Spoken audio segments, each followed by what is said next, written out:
Ce matin, on vous a présenté donc des projets de recherche qui ont reçu un soutien financier du programme engagement des sciences, de sciences participatives des fonds de recherche du Québec. Donc, on a eu cette partie-là, ça a été vraiment très agréable. Et cet après-midi, on va vous présenter la deuxième mouture de ce programme, du programme engagement, qui va être lancé à la fin du mois. Donc, on va vous donner un peu en avant-première les grandes lignes de ce programme-là et les changements qui ont été apportés.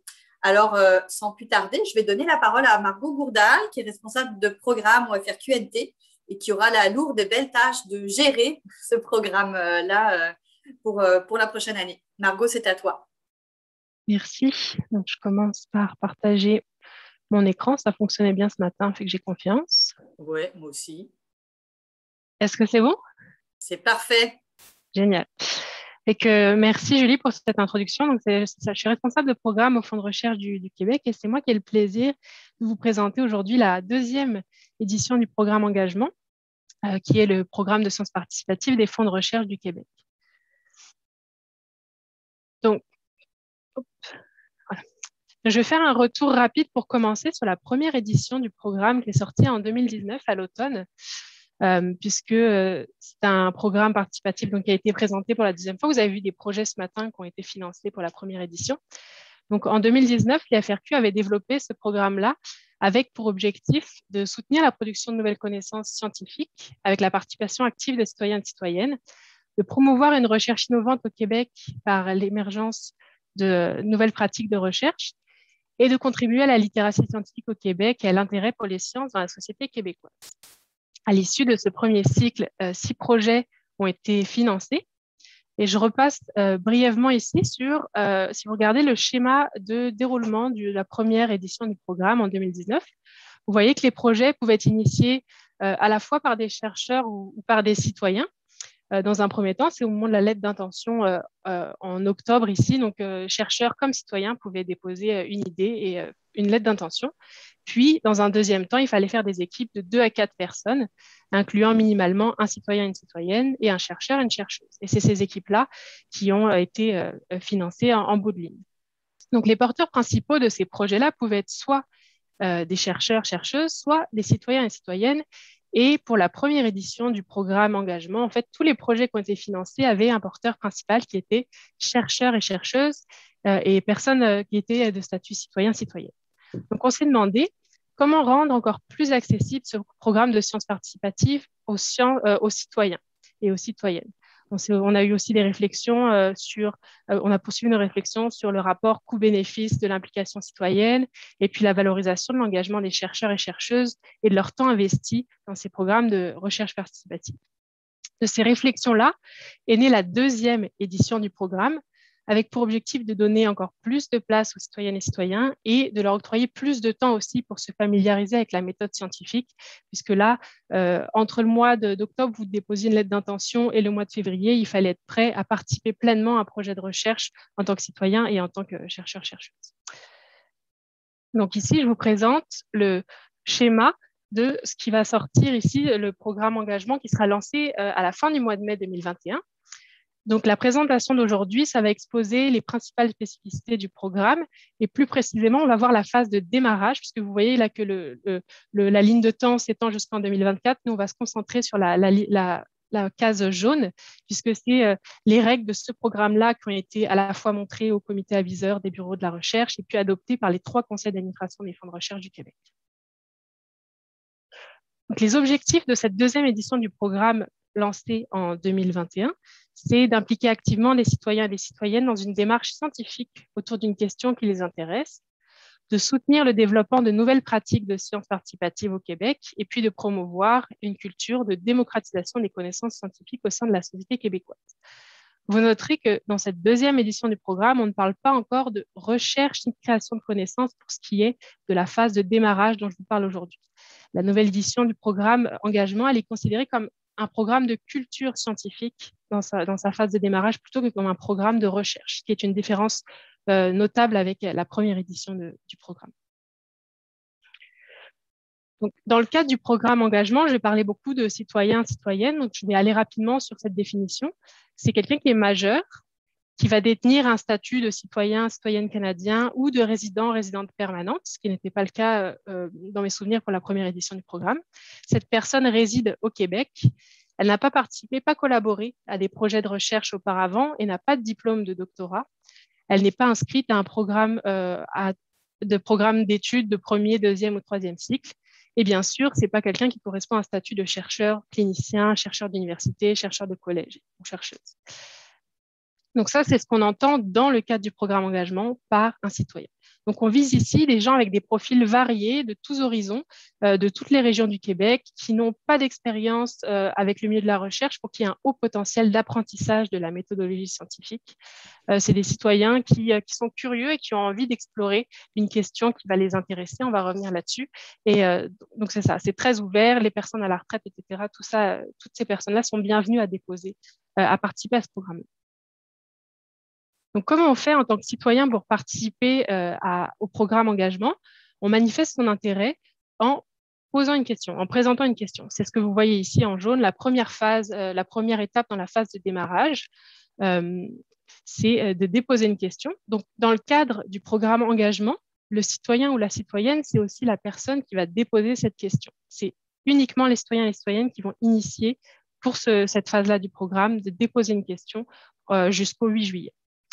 Donc, jusqu'au 8 juillet, en tant que citoyen, citoyenne, vous pouvez aller sur le site des fonds de recherche et puis vous allez aller pouvoir trouver un lien qui va vous amener vers un questionnaire, un formulaire en ligne court. C'est une dizaine de questions incluant nom, prénom. Là, donc, c'est vraiment un formulaire assez court et très instinctif de remplir ce formulaire-là. Et donc, vous pouvez aller déposer une question au programme.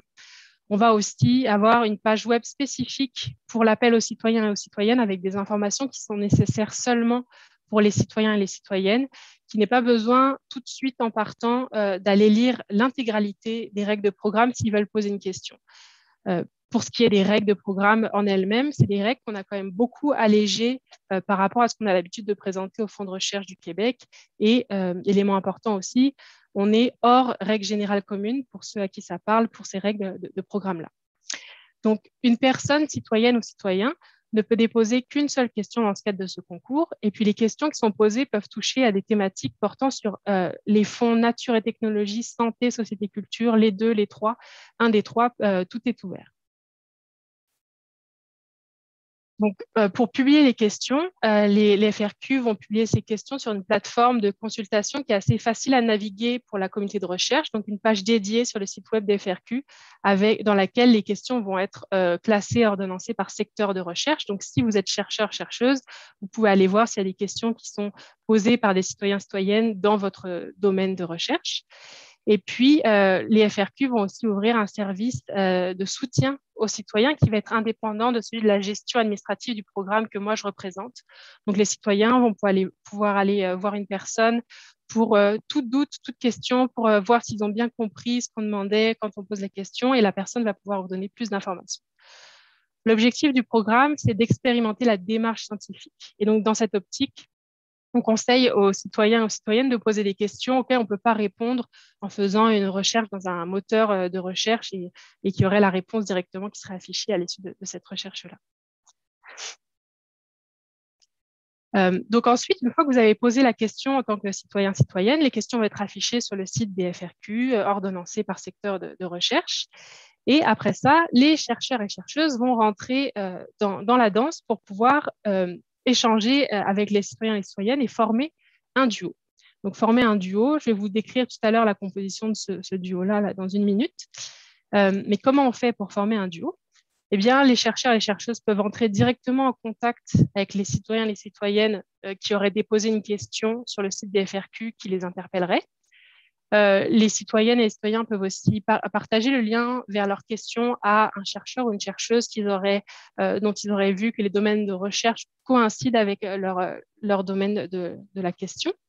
Et puis, les FRQ, encore une fois, vont déployer un soutien spécifique pour favoriser l'établissement de duos entre citoyens et chercheurs, chercheuses. Donc là, si les personnes indépendamment n'arrivent pas à rencontrer quelqu'un, on peut offrir un service supplémentaire pour les aider à potentiellement trouver quelqu'un pour faire un duo. Donc, qu'est-ce que c'est qu'un duo? Je ne reviendrai pas en détail sur la définition du citoyen et de la citoyenne puisque je vous l'ai décrite tout à l'heure. Mais il y a aussi dans le duo le chercheur ou la chercheuse. Donc ici, on parle de chercheurs universitaires, chercheurs cliniciens ou cliniciennes au Québec, et puis chercheurs ou chercheuses de collège. Petite spécificité ici pour les domaines nature et technologie et santé, les chercheurs et chercheuses de collège peuvent avoir une maîtrise pour être admissibles au programme. Donc ça, c'est les membres obligatoires d'un duo. Vous avez 2 personnes et puis peuvent s'ajouter des collaborateurs et des collaboratrices qui peuvent être chercheurs, citoyens. On ne vérifie pas l'admissibilité des collaborateurs et collaboratrices sur la composition des projets. Donc, vous pouvez même avoir un autre chercheur ou un autre citoyen. Mais on veut cette composition de 2 personnes. Donc, une fois que vous avez trouvé votre deuxième membre de duo, donc en tant que citoyen, citoyenne ou chercheur, chercheuse, il va falloir collaborer à 2 pour déposer un plan. Donc, un plan, qu'est-ce que c'est? C'est une présentation des activités de développement d'une démarche participative que vous allez faire pendant 1 an. Vous allez faire le point en duo sur les connaissances disponibles sur le sujet. Et puis, de quoi on parle concrètement dans un plan? On y fait référence à la question du citoyen ou de la citoyenne. Donc, il y a une reconnaissance de l'apport citoyen. C'est la personne qui a initié la question qui a été posée, c'est la personne qui a initié ce questionnement. Donc, on fait référence à cette question de citoyen. On n'est pas obligé de la reprendre mot pour mot, mais il faut qu'il y ait une claire correspondance entre ce qui a été posé par le citoyen et ce qui arrive en bout de ligne dans le plan. On présente aussi le travail par étapes, le travail de synthèse des connaissances disponibles qui va être prévu. Les ressources qui vont être utilisées sont aussi présentées. On fait un budget. On présente les objectifs d'apprentissage de la méthode scientifique pour le citoyen ou la citoyenne et les moyens qui vont être mis en œuvre pour les atteindre. Et puis, on expose le travail d'adaptation et de démocratisation des pratiques méthodologiques et ou des connaissances scientifiques qui est prévu. C'est ça qu'on présente dans un plan. Les plans doivent être déposés au FRQ avant le 23 septembre. Donc, vous avez entre le 8 juillet et le 23 septembre, les duos peuvent discuter ensemble et écrire ce plan-là. Un plan, c'est 8 pages pour présenter ce que vous allez faire dans l'année, 2 CV, un pour chacun des membres du duo, et puis 1 ou 2 pièces de preuve d'admissibilité du citoyen ou de la citoyenne. Donc, c'est assez allégé comme candidature, comme type de document qu'il faut pour la candidature. Donc, pendant la phase de démarrage, les duos dont les projets vont être sélectionnés vont développer une démarche scientifique participative autour de la question du citoyen. Le plan doit être rédigé en français, mais l'anglais est aussi autorisé pour le détail linguistique. Donc, je vais vous présenter maintenant comment les critères d'évaluation des plans, sur quelle base vont être évalués les plans qui sont déposés au programme. Vous voyez ici qu'il y a 3 critères. Le critère qualité et réalisme du plan, donc ça c'est sur 30 points. On demande ici, en fait, ce qu'on va regarder, quand je dis on, c'est des membres de comité, là, on va regarder la synthèse des connaissances disponibles et l'identification des manques de connaissances et de données à propos de la question du citoyen, la mise en valeur de la question du citoyen ou de la citoyenne, et le réalisme du plan. Est-ce que ce que vous proposez, c'est vraiment faisable pendant l'année de déroulement du plan? On regarde aussi la présentation de la démarche scientifique qui est anticipée. Qu'est-ce que vous prévoyez de faire pendant cette année? Et la clarté et le réalisme, le partage des étapes, la clarté et le réalisme du budget, et puis le partage des étapes entre les membres du duo. Et pour le budget, je vais revenir dans quelques minutes sur le budget. Donc ça, c'est pour le premier critère, qualité et réalisme du plan. Pour le deuxième critère, sur 40 points, c'est le potentiel d'apprentissage de la méthode scientifique. Ici, on regarde l'implication du citoyen ou de la citoyenne dans le duo, dans la réalisation du plan et les bénéfices qui sont attendus pour cette personne en termes d'apprentissage de la méthode scientifique. On regarde aussi l'accompagnement scientifique qui est prévu pour le citoyen ou la citoyenne et le nombre et la fréquence des échanges qui sont prévus entre les membres du duo. Pour le troisième critère, le potentiel d'innovation dans les pratiques de sciences participatives, sur 30 points, on regarde l'adaptation des pratiques méthodologiques du chercheur ou de la chercheuse, Donc, en quoi vous profitez de cette opportunité du programme engagement pour aller explorer des pratiques méthodologiques différentes. On regarde l'approche prévue pour la démocratisation des connaissances scientifiques auprès du grand public, et puis la diversité des personnes touchées et rejointes par le plan. On regarde finalement le potentiel d'évolution du plan en un projet de sciences participatives. Ce dernier point, c'est en référence à la deuxième phase du programme, puisque c'est un programme en 2 phases. Ici, je vous parle de la phase démarrage. Et donc là, c'est pour regarder si ce que vous proposez pourra éventuellement se transformer en un projet qui va être déposé à la phase action, dont je ne parlerai pas beaucoup aujourd'hui, puisque ce n'est pas le sujet de la présentation. Donc, c'est ça les 3 critères d'évaluation des demandes. Donc, c'est ça, la phase action, là, c'est ça que je vous disais pour le dernier point du critère. Donc, une fois que vous avez déposé de votre plan et que votre plan a été sélectionné pour un financement de 15 000 $, vous avez 1 an pour réaliser les activités que vous avez proposées dans votre plan. Donc, maintenant, je vais vous faire passer à travers rapidement la gestion de ce financement de 15 000 $ pour 1 an. Vous avez 2 options en tant que duo pour voir de quelle façon vous voulez gérer ce financement-là de 15 000 $ qui vous est proposé. Donc, l'option 1, c'est que vous choisissez une gestion à 2 entités. Donc, une gestion de l'octroi par l'établissement d'attache du chercheur ou de la chercheuse et une autre partie du financement qui est gérée par un organisme gestionnaire. Donc, la partie du financement qui est gérée par l'établissement gestionnaire, c'est les établissements gestionnaires reconnus par les FRQ pour gérer du financement. On a la liste en ligne. Je pourrais mettre un lien sur cette liste-là, mais c'est assez classique. Et on offre 27% de frais indirects de recherche en plus pour la partie de la subvention qui est gérée par l'établissement gestionnaire. Et si vous choisissez cette option 1, vous avez une partie du financement qui est aussi gérée par un organisme gestionnaire. Donc, un organisme gestionnaire, c'est facultatif. C'est choisi par le duo pour gérer une partie de financement au nom du citoyen ou de la citoyenne. C'est un OBNL ou une institution muséale qui est enregistrée depuis plus de 2 ans. Et il peut exister ou non un lien d'emploi entre le citoyen et la citoyenne et cet organisme.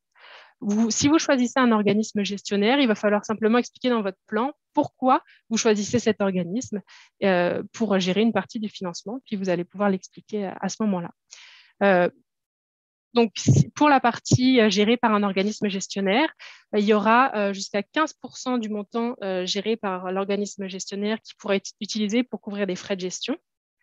Et puis, pour les 2 établissements, on attend un rapport financier après la réalisation du plan, après l'année de réalisation du plan. Vous allez remettre un rapport pour dire ce que vous avez fait pendant 1 an, également un rapport financier en mars 2022. Donc ça, c'est l'option 1 de gestion du financement. Bien sûr, le citoyen, la citoyenne, comme le chercheur ou la chercheuse, ne peuvent pas gérer ce financement en leur titre personnel. Donc vraiment, il faut que ça passe par des organismes, soit gestionnaires, soit l'organisme reconnu par les FRQ.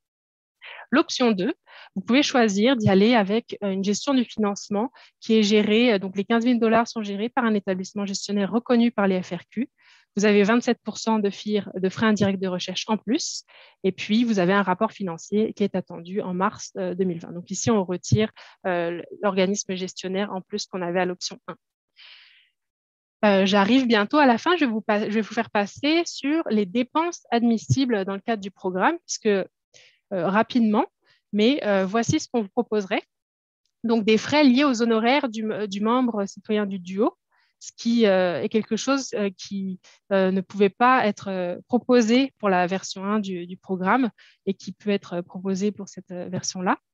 Les frais liés à la rémunération et les avantages sociaux du personnel, tout ce qui est bourse, complément de bourse pour les étudiants, des frais de déplacement, des frais de traduction, de formation, d'achat et d'accès à des banques de données, si pendant votre plan, vous avez besoin d'accéder à des banques de données, du soutien salarial pour les chercheurs et chercheuses de collège qui sont admissibles, et ce que je vous disais tantôt, jusqu'à 15% de frais de gestion pour l'organisme gestionnaire, le cas échéant, donc l'organisme, l'OBNL ou l'institution muséale. Ensuite, pour ce programme-là, on offre aussi du dégagement pour les chercheurs et chercheuses de collège. Quand ils sont membres du duo, ils pourraient avoir accès à un montant de 5 000 $ pour 1 an, versé directement à l'établissement collégial pour compenser la partie du salaire qui est vouée au dégagement de la tâche d'enseignement. pour terminer sur cette présentation de la phase démarrage du programme engagement, je vous refais un résumé de l'échéancier. Donc, on met le programme en ligne fin mai. Les citoyens et citoyennes ont jusqu'au 8 juillet pour déposer des questions. Ensuite, vous pouvez former des duos dès que la question est en ligne et jusqu'à la date de dépôt des plans, qui est le 23 septembre. Donc, citoyens, citoyennes, chercheurs, chercheuses vont rentrer en contact à ce moment-là, soit indépendamment, soit avec l'aide des FRQ. Les plans doivent être déposés le 23 septembre. Et nous, ensuite, on annonce les résultats en hiver 2021. Les octrois vont aller du 1er janvier 2022 jusqu'à la fin de l'année 2022. Et vous remettez à la fois un bilan de vos activités au mois de mars et le rapport financier aussi au mois de mars. Et ensuite, si vous voulez participer à la deuxième phase du programme, donc à la phase action, vous pouvez déposer les dossiers au mois de juin. Donc, on aura vu votre rapport d'activité au mois de mars et vous pouvez déposer une demande au mois de juin pour participer à la deuxième phase, la phase action, que je vous présenterai peut-être à une autre occasion. Donc, avec ce programme engagement, les FRQ vont proposer un concours qui place les citoyens et les citoyennes non familiers avec le milieu de la recherche au cœur de la démarche scientifique. Et ils invitent les chercheurs et les chercheuses du Québec à développer des pratiques innovantes de sciences participatives. Je vous rappelle les objectifs de ce programme-là. C'est d'obtenir l'engagement des citoyens et des citoyennes du Québec, de valoriser les sciences participatives dans le milieu académique et de pérenniser le programme depuis les années subséquentes et de contribuer à la littératie scientifique avec ce programme-là. Ça fait le tour de cette présentation des règles du programme de la deuxième mouture de engagement. Si vous avez des questions, mon adresse courriel va être sur le site lorsque les règles du programme vont être mises en ligne à la fin du mois de mai, mais vous pouvez aussi m'écrire un courriel si je peux vous répondre, ça me fera plaisir. Voilà, c'est tout pour moi.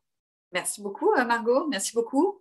Alors, on a, en fait, j'appelle les personnes à poser des questions. S'il y en a qui veulent faire des commentaires, des questions sur cette nouvelle mouture. Là, donc, vraiment, une mouture on en a parlé ce matin, l'idée un peu d'un programme en deux parties. Donc, un programme où on apprend à se connaître. En fait, on se prend une année pour apprendre à se connaître, puis après, une deuxième partie où vraiment, là, on réalise le projet, mais ça nous donne un peu plus de temps. Là, je ne sais pas s'il y a des personnes qui veulent commenter là-dessus.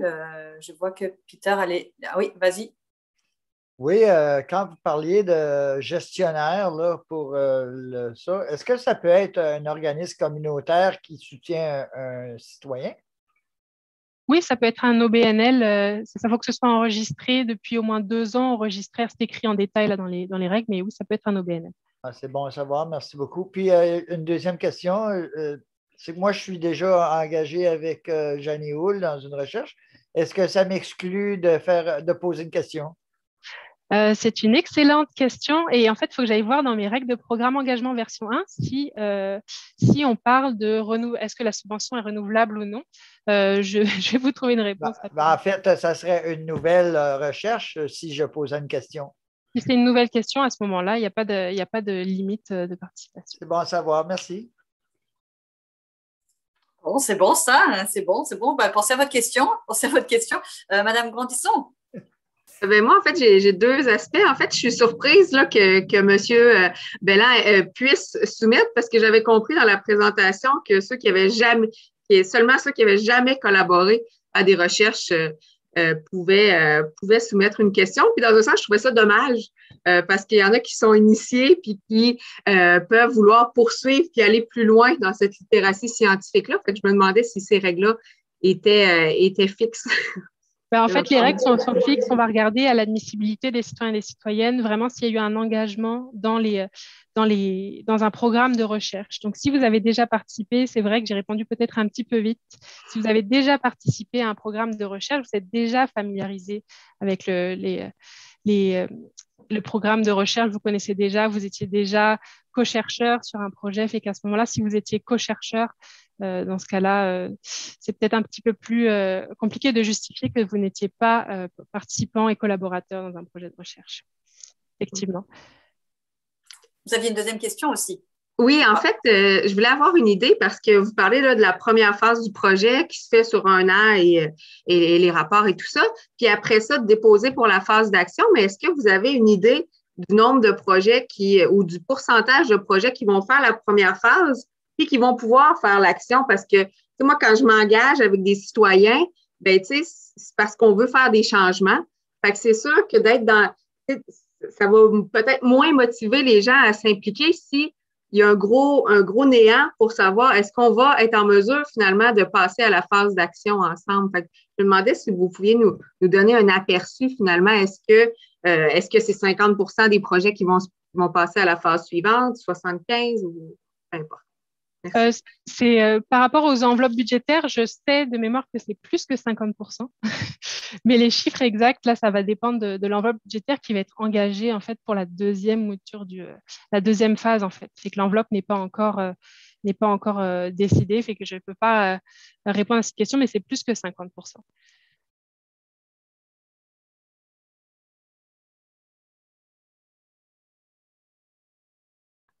Peter, vous voulez réagir aussi ou c'était oui? Une autre question. Oui. Comment comptez-vous, si j'ai peut-être mal compris, mais comment comptez-vous inviter les citoyens à poser des questions? Donc, il y a toute une campagne, ça c'est plus Julie qui est au centre de ça, mais une campagne de communication où on va essayer de cibler des gens dans les municipalités, tu peux y aller peut-être Julie pour expliquer là, mais on va sortir de nos systèmes habituels. Ça va pas être juste une communication auprès des milieux de la recherche. On va essayer, je pense il va y avoir des collaborations avec des journaux, etc. Fait qu'une diffusion au-delà des cercles de la recherche pour justement aller chercher des gens qui ne regardent pas sur les sites des FRQ. Je pense que l'idée est là. Des gens qui ne vont pas sur les sites des FRQ pour savoir ce qui se passe avec les fonds de recherche. Il ne faudra pas oublier tous les organismes communautaires qui regroupent beaucoup de citoyens. Ça serait une bonne place pour recruter. Tout à fait. D'ailleurs, on a un lien, nous, avec il y a un organisme au gouvernement de Québec qui s'appelle le SACAIS. Pour ne pas me demander la signification précise de l'acronyme, je ne m'en souviens plus, mais qui regroupe en fait l'ensemble des organismes d'action communautaire. Et donc, on l'avait fait d'ailleurs il y a 2 ans, là, quand on avait fait le premier lancement. On envoie un message en fait aux personnes qui sont gestionnaires de la plupart de ces organismes d'action communautaire aussi pour faire ça. Je pense que c'est un premier point. Puis après, on va essayer de travailler aussi avec des ambassadeurs. On regarde aussi beaucoup du côté des communautés sous-représentées. On va en reparler cet après-midi, mais c'est vrai que il y a des personnes qui participent en fait au projet de sciences participatives. C'est plus facile quand on a un certain niveau de vie, on a un peu plus de temps, quand on a donc évidemment ou quand voilà, on n'est pas peut-être des personnes qui sont issues de l'immigration, peut-être c'est peut-être plus difficile ou qui viennent d'immigrer, etc. Donc tout ça, on va essayer d'en tenir compte en fait, d'aller chercher vraiment des communautés. On a un petit peu moins l'habitude de voir dans ces projets-là. Je voudrais juste rajouter que les directions, les directeurs de ces organismes-là ont besoin d'outils pour présenter ça à leurs membres. Alors, quand vous communiquez votre affaire, envoyez quelques outils pour que ce soit plus facile à expliquer aux membres. On a prévu aussi d'adapter vraiment, d'avoir une page des règles, justement, sans les règles au complet, juste vous êtes citoyen, vous avez une idée, que vous êtes curieux, vous voulez aller explorer ça. Voici ce qu'il faut faire, remplissez ce formulaire-là. Et puis, une fois que les gens vont avoir posé une question, on va pouvoir aller les accompagner. C'est génial. Madeleine Gauthier. Oui, moi, en fait, c'est plus une curiosité ou de voir où est-ce que ça s'en allait parce que dans la première phase, je trouve quelque chose qui était un peu difficile, c'était le fait que les étudiants gradués rentrent dans aucune des catégories. Ils peuvent être très collaborateurs, oui, mais des fois, tu sais, au doctorat ou au post-doctorat, c'est des gens qui vont vraiment prendre en charge des projets. Puis des fois, c'est des gens qui ont plus de temps, en fait, s'ils ont un seul projet, puis s'ils focusent complètement leur attention sur ça. Puis des fois, je trouvais que comment c'était construit, ça ne laissait pas nécessairement la place pour que ces étudiants-là puissent prendre le lead pour toute la rédaction ou même juste l'accès au portail puis des choses un peu de logistique. Puis fait que c'est juste une réflexion que des fois, si c'est le centre d'un projet de doctorat, une recherche participative, ben, la personne, elle a beaucoup de temps, elle a uniquement ce projet-là. Puis je pense que c'est quelque chose qui pourrait être valorisé peut-être comme poste, parce que là, c'est ni citoyen, ni tu peux pas former un duo avec un citoyen, tu dois passer par ton professeur, ce qui peut être très enrichissant, puis je pense que les professeurs doivent être inclus sur les équipes, certainement, mais peut-être à titre de triple, comme une équipe de 3, où est-ce qu'une personne, un étudiant gradué pourrait quand même avoir le titre de coporteur pour pouvoir s'occuper de tout l'aspect administratif. Je pense que ça pourrait favoriser certaines choses dans les équipes. Merci pour cette suggestion. C'est vrai que pour la première année, là, on est vraiment sur un duo. On veut qu'il y ait un vrai accompagnement autour de la méthodologie de recherche. Les étudiants, comme vous l'avez mentionné, là, peuvent être tout à fait impliqués. Là, il y a des dépenses admissibles au niveau des bourses et tout pour les étudiants, mais c'est vrai qu'ils ne peuvent pas être l'autre membre du duo. Là, pour la phase 1, ce n'est pas le cas, mais je prends votre commentaire en compte. Super, merci. Est-ce qu'il y a d'autres questions, d'autres commentaires particuliers à ce sujet de ce programme? Bon, je crois que Margot, as-tu des choses à rajouter? Non, j'espère que c'était compréhensif. De toute façon, quand les règles du programme vont être mises en ligne, vous allez pouvoir venir me poser des questions là pour ce qui est des règles, puis ça va me faire plaisir de vous répondre. J'ai bien hâte que ça sorte, de voir les questions qui vont être posées à ce programme-là. Merci. Là, si c'est tout pour les questions, je vous remercie. Oui, puis je tiens à préciser aussi, là, on va, parce qu'il y a quand même beaucoup de membres de la communauté de recherche qui nous écoutent aujourd'hui, là, de se dire que la première série de communication va vraiment s'adresser beaucoup aux citoyens, aux citoyennes. On va comme un peu vous oublier juste pendant un mois parce que c'est aux citoyens et aux citoyennes qu'on veut parler. Donc, on ne va pas forcément vous envoyer plein de communications, mais au moment où ce sera le temps de constituer des duos, là, on va vraiment revenir vers la communauté de recherche puis vraiment aller vous rechercher là, du côté des chercheurs, des chercheuses pour dire, regardez, il y a plein de questions que les gens se posent. Est-ce qu'il y en a une qui vous intéresse, puis voulez-vous aller plus loin? Donc, on fait vraiment ça en deux phases, justement, pour avoir les citoyens d'abord, l'impulsion des citoyens. Voilà. Ce que je vous proposerais de faire, on a un petit peu d'avance sur le planning, c'est super, on va avoir un peu plus de temps pour discuter. Je voudrais voir simplement avec ma collègue Gabrielle, est-ce que tous les panélistes sont là pour le prochain panel? Merci de me faire un petit signe de fumée, quelque chose pour me dire si tout le monde est là, non? Tout le monde n'est pas là. Un nom de la tête. Ouais, un nom de la tête. Bon, alors oui, je pense qu'il y en a un qui manque. C'est correct. Ce qu'on va faire à ce moment-là, c'est qu'on va devancer la pause. On va se faire une petite pause, si ça ne vous dérange pas, jusqu'à 13h40, en fait, donc un petit 7 minutes, c'est ça. Et puis, on se retrouve à 13h40 pour la suite. On va reprendre le colloque numéro 29, engagement des citoyens et citoyennes en recherche. Vous voilà, je vois réapparaître des visages sur vos vidéos. Parfait. Écoutez, on va continuer ce colloque fort intéressant avec une table ronde qu'on a nommée « Rejoindre le grand public avec les sciences participatives ». C'est une table ronde qui rejoint en fait des organisations qui ont été capables, avec des beaux projets de sciences participatives, de rejoindre vraiment une grande part de la population et vraiment rencontrer des beaux succès. On veut connaître leurs recettes secrètes. Alors, le panel va être animé par Julie Bernard, qui est étudiante à l'Université Laval et qui est aussi membre du comité intersectoriel étudiant des fonds de recherche du Québec. Alors, Julie, je vais te laisser présenter les différents panélistes. C'est à toi.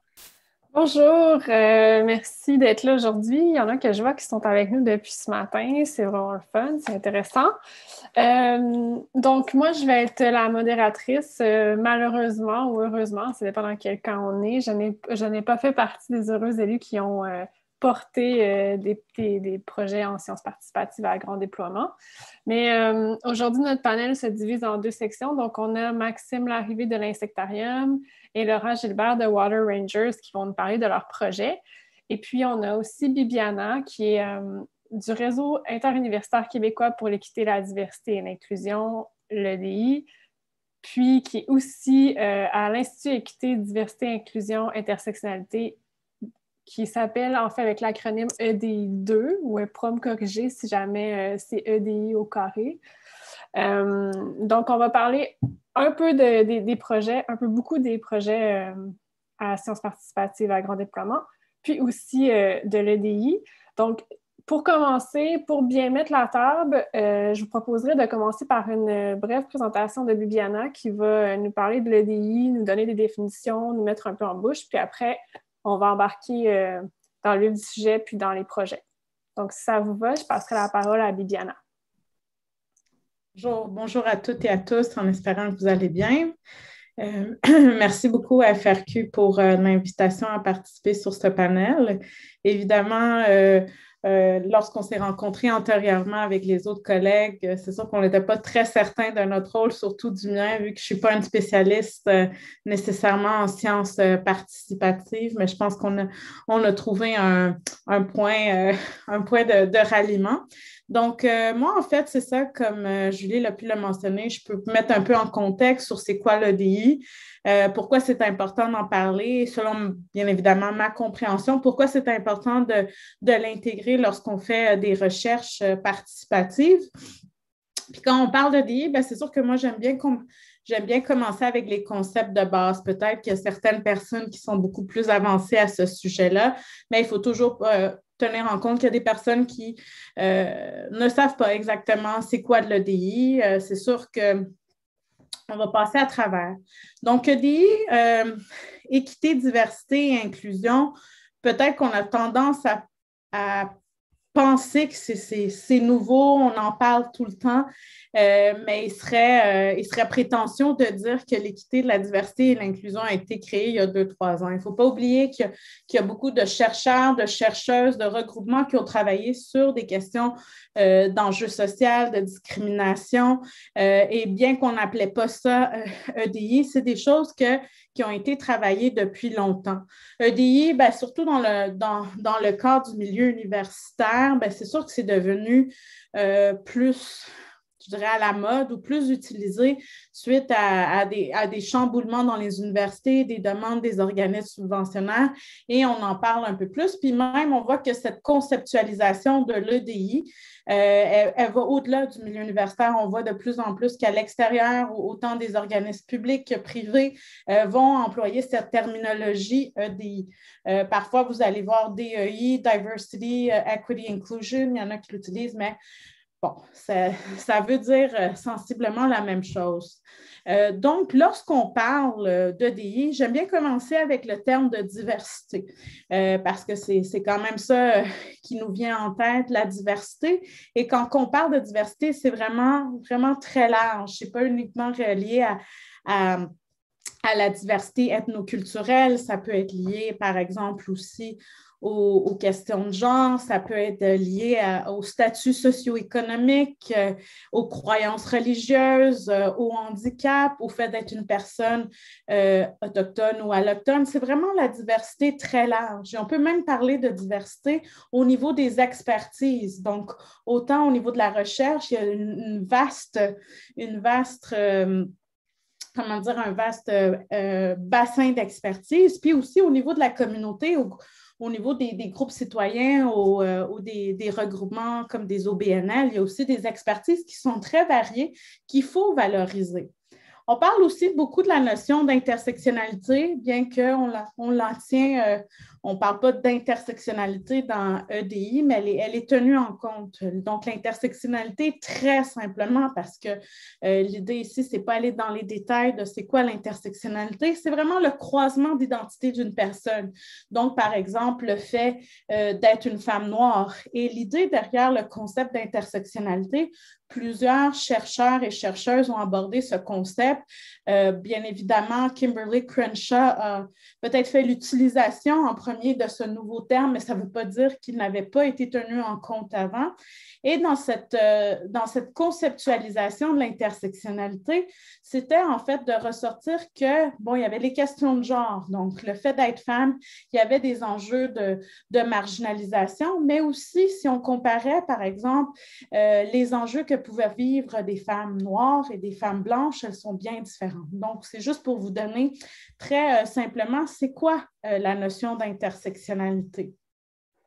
Donc, là, on a vu vraiment le D dans EDI. Équité. Équité, il faut faire très attention, ce n'est pas l'égalité. On emploie beaucoup ça dans notre verbal. On est toutes et tous égaux. La réalité des choses, c'est qu'on n'est pas toutes et tous égaux. On n'est pas nés dans les mêmes conditions.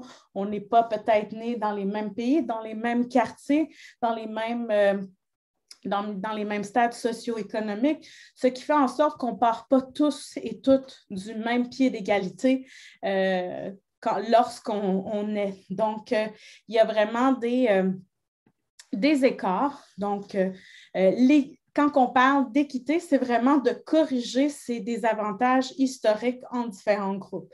Donc, on va faire des mesures pour faire en sorte que certains groupes qui sont marginalisés puissent en quelque sorte bénéficier de privilèges auxquels ils n'ont pas nécessairement droit. Donc, ça, c'est pour le E, donc équité et non égalité.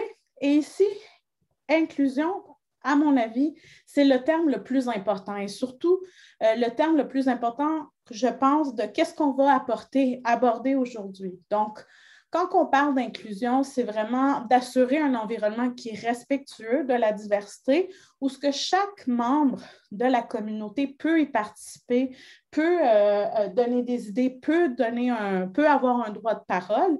Et dans le tout, c'est que tout le monde puisse bénéficier, vivre dans un bien-être, se sentir inclus. Donc, à faire attention, ce n'est pas intégrer.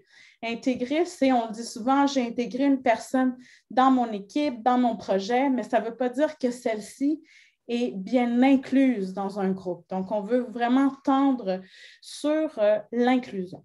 Donc, ça, c'est vraiment les concepts de base.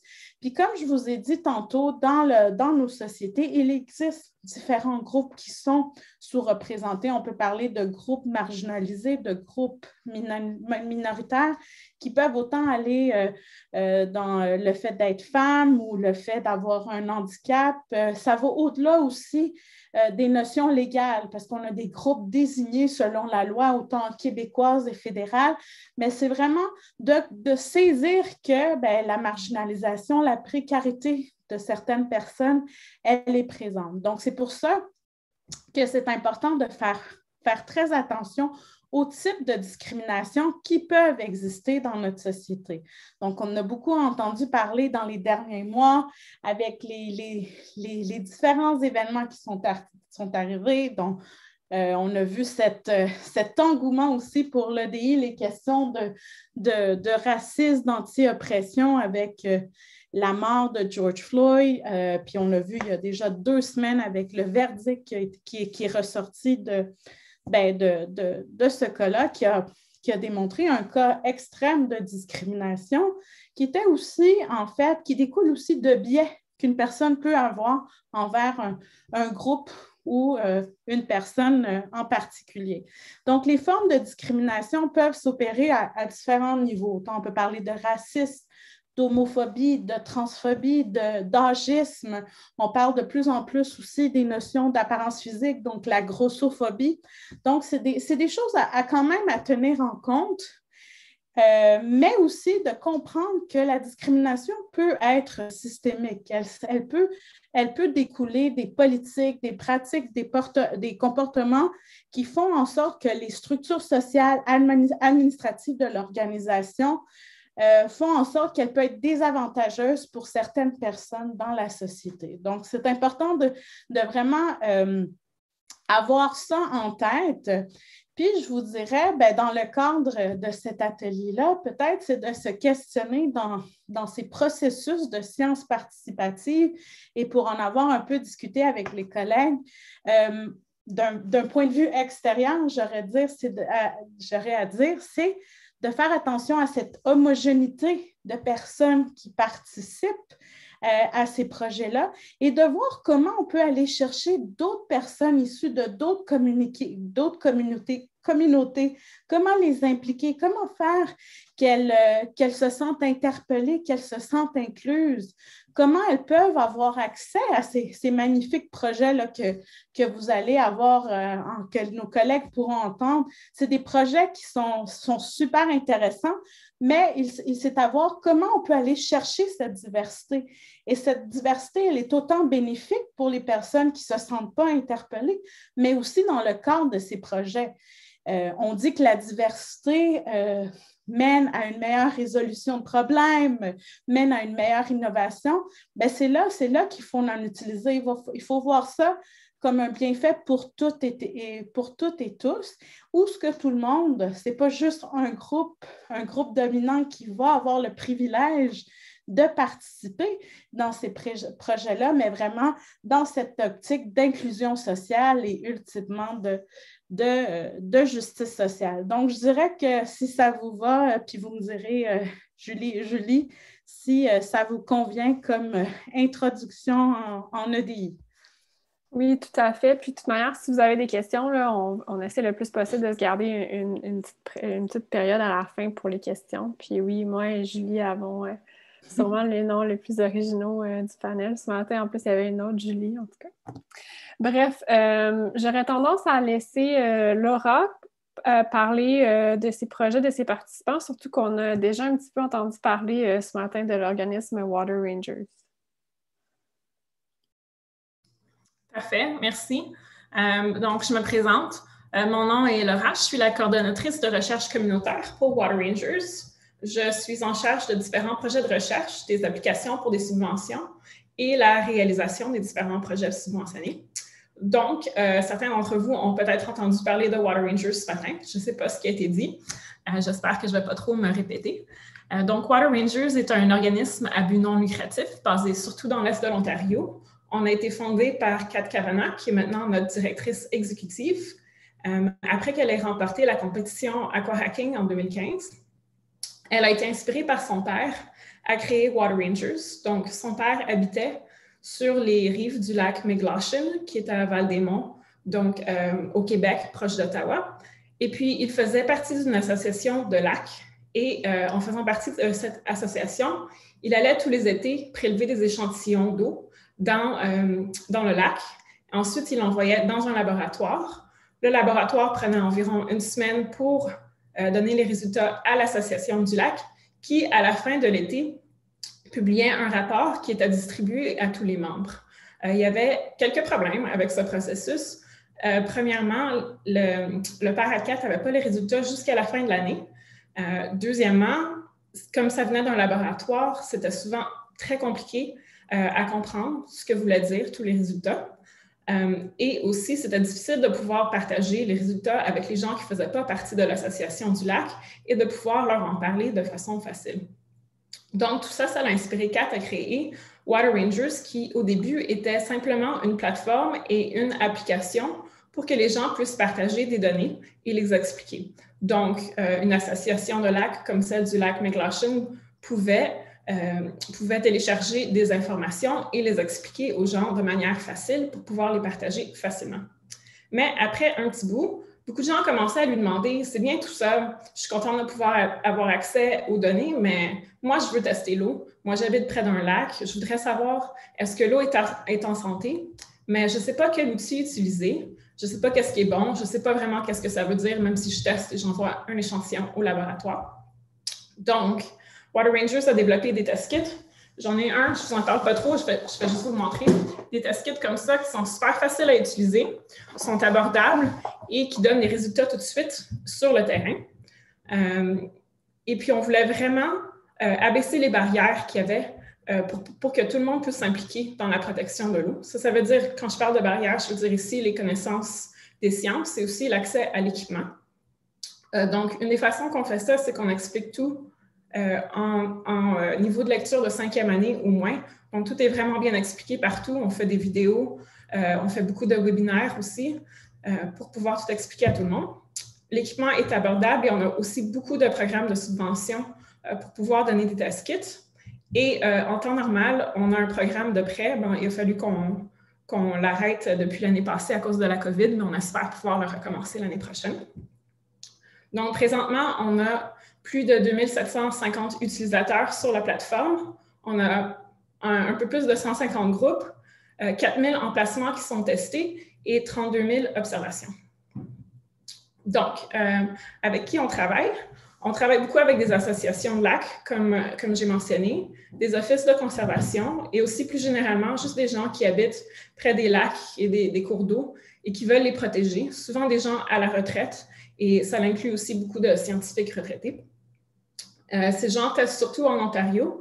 On a aussi un gros projet de recherche qui vient de commencer avec l'Université de Regina en Saskatchewan. On commence à avoir une présence en Colombie-Britannique. Et aux États-Unis, on a des utilisateurs en Floride et en Alabama qui testent à l'année longue. Et on a aussi des groupes de tests au Mexique et au Brésil. Depuis 2019, on a un grand programme éducatif qui a été sponsorisé par le CRSNG, le Conseil de recherche en sciences naturelles et en génie du Canada.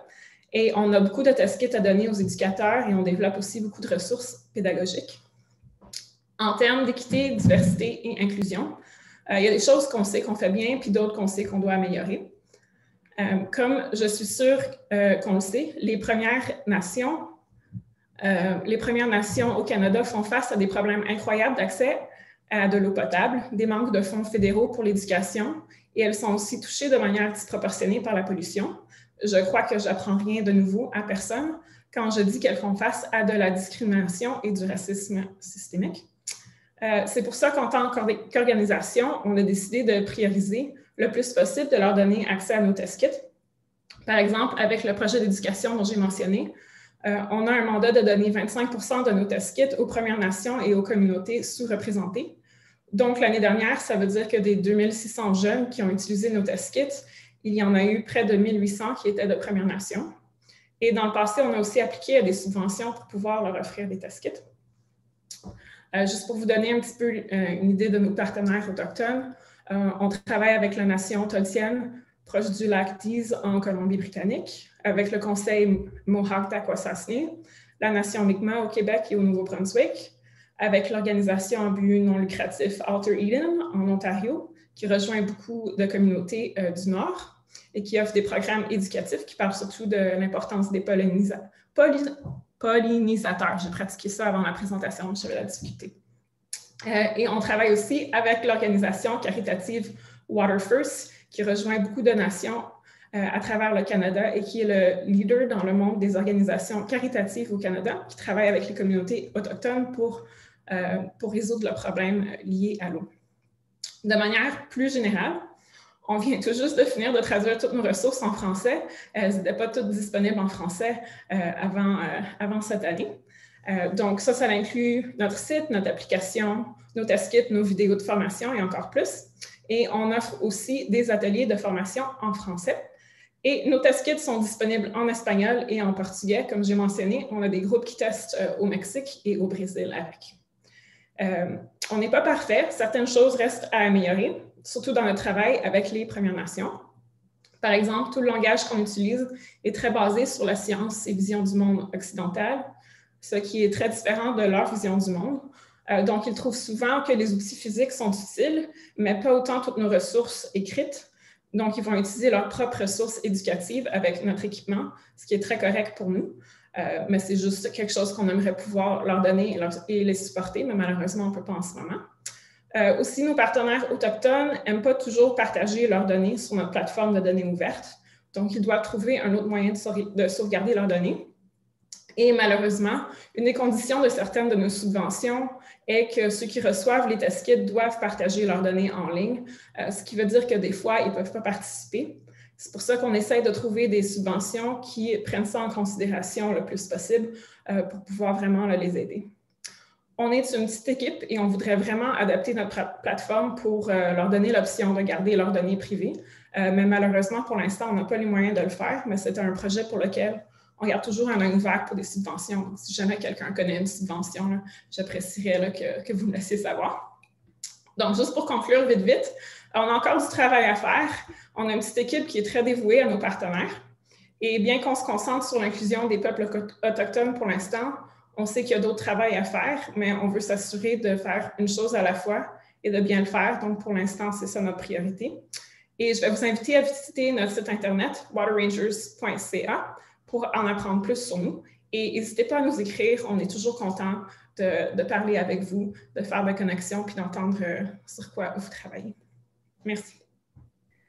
Merci beaucoup, Laura. J'espère qu'il y a des grandes oreilles ouvertes pour du potentiel financement. En tout cas, je crois que ton commentaire est dans le bon panel en ce moment. Je vais passer la parole à Maxime, qui j'espère est là, mais la caméra est fermée. Ah, je suis là. Ma connexion, elle vacille, donc à la recommandation de Julie, j'avais fermé mon écran. J'étais tout oui. Super belle présentation, Laura, c'était vraiment intéressant. Merci à l'ACFAS, merci aux scientifiques en chef aussi, au FRNP d'avoir organisé ce colloque-là. C'est un plaisir d'être ici. Je me présente, moi c'est Maxime Larrivé, je suis le directeur de l'Insectarium Espace pour la vie, le consortium de musées de la Ville de Montréal. Et oui, vous avez bien entendu, des musées publics gérés par une ville, c'est assez inusité, mais on en est très fiers. Et je suis ici pour vous parler je dirais, d'une de mes plus grandes passions, celle de la science. Maintenant, on l'appelle participative, communautaire. Aux États-Unis, Citizen Science a pris, le mot citizen a été remplacé par community, en grande partie parce que c'était un terme très chargé, à la lumière de certains des événements dont Bibiana a fait allusion plus tôt. Donc, à l'Insectarium, on travaille sur plusieurs projets de sciences participatives. Je vais faire un portrait un petit peu plus général, puis ensuite, je vais me concentrer, je vais piger des exemples de certains des projets sur certains des... nous aussi, on est loin d'être parfait, comme Laurent le mentionnait, en termes d'accessibilité, de diversité, d'inclusion, mais on en est de plus en plus conscient. On fait les efforts qu'on peut aussi avec les ressources disponibles, mais on essaie d'être le plus créatif aussi, puis de trouver des partenaires qui vont nous permettre là, de faciliter l'accès, puis d'élargir aussi les publics, les participants et les communautés qui peuvent y participer. Donc, on a un portefeuille de projets qui a commencé avec un projet sur le monitoring des papillons en lien avec les changements climatiques à l'échelle du continent nord-américain qui s'appelle eButterfly. Et de là, ce projet-là, en 2012, a généré un intérêt dans la communauté entomologique et dans la communauté de la recherche en sciences participatives. Et on a prêté notre code, en fait, utilisé pour développer cette plateforme-là, parce qu'on croyait aux données ouvertes, à l'accessibilité des données pour développer d'autres plateformes. Ces plateformes-là, on fait leur chemin. Il y a Bumblebee Watch, qui est une plateforme de suivi continental des bourdons. Il y a ETIC au Québec, qui est supervisé qui est mené par l'Université de Bishop, et par Jade Savage, qui, eux, font, c'est un élément plus épidémiologique, où c'est un suivi de la répartition, en fait, des vecteurs de la maladie de Lyme et d'autres vecteurs, là, des tiques eux-mêmes, là, qui sont soit, en fait, la plupart du temps, malheureusement, découvertes sur nous ou sur nos animaux domestiques. Ensuite, en 2015, eh bien, là, on a, à travers l'Insectarium et en lien avec les 4 grandes priorités pour le monitoring de la reproduction du monarque au Canada, on a lancé Mission Monarque pour, en fait, suivre la répartition du monarque, mais aussi ses aires de reproduction, donc la plante, l'asclépiade, qui est lui aussi nord-américain, traduit en 3 langues, anglais, français, espagnol, malgré que la majorité de la participation se fait au Québec et dans les provinces avoisinantes pour le moment. On n'empêche personne de participer ailleurs aux États-Unis ou au Mexique, et on utilise la plateforme aussi pour un blitz continental avec les collègues américains et mexicains pour prendre un selfie, si on veut, ou un instantané de la reproduction du monarque durant l'été, et avoir de cette façon-là, être en mesure, avec le temps, d'estimer la taille de la population estivale pour comparer comment celle-ci fluctue par rapport à l'endroit où on la mesure le plus précisément dans les sites d'hivernage au Mexique. Et de Mission Monarque, on a ensuite, j'ai pensé à un projet un peu hybride de sciences là, qui est vraiment communautaire là, ou participative, qui s'appelle les Sentinelles du Nunavik, où on forme et on commence, c'est assez balbutiant. On a quand même formé une 50aine de jeunes Nunavimutes à faire des inventaires d'insectes pollinisateurs, notamment les papillons et les bourdons et d'autres pollinisateurs, pour faire le monitoring, en fait, au Nunavik. L'intention, c'est d'ici 5 à 10 ans d'avoir les jeunes qu'on embauche. Après les avoir formés, on les embauche durant leur emploi d'été, comme un emploi d'été pour qu'ils participent au monitoring des pollinisateurs partout à travers le Nunavik. La COVID nous a mis des bâtons dans les roues, évidemment, et les données qu'ils récoltent vont être réinscrites par la suite soit à travers la plateforme mobile. C'est intéressant, Laurent, ce que tu mentionnais par rapport à l'enjeu de partager des premiers peuples, de partager des données ouvertes parfois ou d'utiliser nos plateformes. Ben là, nous, on s'est adapté, puis on a développé on est en train de développer des segments sur la plateforme Siku pour faciliter le monitoring des insectes, qui est une plateforme qui est utilisée au Nunavut et au Nunavik par les Nunavut. Et ensuite, on a aussi participé à la construction de la plateforme web d'Abeilles citoyennes, qui est un projet de l'Université Laval, où nous, notre rôle dans ce projet-là est très, très technologique parce qu'on a une expertise pour développer ce type de plateforme-là, puis l'interaction entre les usagers et les chercheurs. Et finalement, on a lancé le défi biodiversité l'année passée sur une plateforme préexistante qui est excellente pour ça. C'est probablement la plateforme la plus accessible et la mieux pensée pour le moment, c'est eNaturalist. Et là, on encourage tout le monde à se connecter avec la nature et à partager des observations de biodiversité pour documenter, en fait, le clin d'œil un peu, c'est leurs espaces pour la vie à eux. Et pour voir aussi quel est le portrait de la nature que les gens au Québec, pour le moment, détectent, mais aussi pour les encourager à aller en nature pour profiter de cette nature-là et s'en servir pour ses effets anxiolytiques, ses effets apaisants et ses effets pour leur santé. Là, je vais approfondir un petit peu plus un de nos projets qui s'appelle Mission Monarque et je vais prendre aussi les exemples du projet eButterfly là, qui a puisé dans les bons outils de eNaturalist dernièrement pour augmenter son accessibilité et pour aussi permettre à ces projets-là de croître là, au-delà des frontières du Québec et permettre aux gens qui l'utilisent aussi de se reconnaître à travers ces projets. Donc, Mission Monarque a été lancée en 2015, comme je vous le mentionnais. Dans ces projets de sciences participatives-là, on veut savoir en général 5 choses. Vous êtes allé où? Vous êtes allé quand? Vous avez vu quoi? Et combien de ces choses-là vous avez documentées et vous les avez documentées pendant combien de temps? Donc, dans le cas du Monarque, c'est ce qu'on veut quantifier finalement les endroits où il y a une forte reproduction ou pas de reproduction du Monarque en demandant aux gens, vous avez trouvé de l'asclépiade, vous avez inventorié combien de tiges d'asclépiade et vous avez trouvé combien de chenilles d'asclépiade. Et là, avec des milliers de participants, quelques milliers là, dans les dernières années, ça nous permet d'avoir un portrait de l'aire de reproduction du Monarque. Et maintenant, on a des étudiants gradués qui travaillent avec ces données-là pour identifier des points chauds de reproduction et servir d'aide à la décision au gouvernement. Mais le problème est, encore une fois, que faut que les gens qui participent à ces plateformes-là, quand c'est issu d'un projet qui, malgré tout, prend racine à Montréal, pour que les gens qui sont ailleurs, dans des régions géographiques différentes, s'y reconnaissent, ils doivent avoir des façons, en fait, de sentir que le projet leur appartient un peu ou qu'il contribue de façon plus importante. Donc, eNaturalist l'a très bien fait de ce point de vue-là en créant des projets.